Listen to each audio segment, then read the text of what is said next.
Бұл топ 15-тікке кіретін 66 килограммда өтетін Алекс Касареспен топ 15-тікке кіруге мүмкіндік алып отқан Американ тағы бір өкілі Шон Вудсон арасында өтетін кездесу.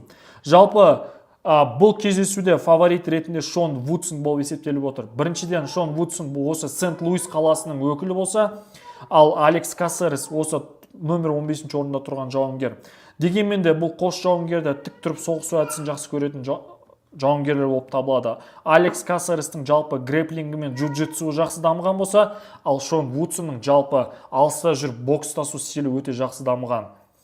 Алекс Касарестің жалпы рекордына тоқталатын болсақ, бас-аяқ карьерасында 35 кездесу өткізіп, 21-де жеңіске жетіп, 14-де жеңіліске ұшыраған тәжірибелі жауынгер. Ал оның қарсыласы Шон Вудсон карьерасында 13 кездесу өткізіп, 11-де жеңіске жетіп, біреуінде жеңіліп, біреуінде тең түскен жауынгер.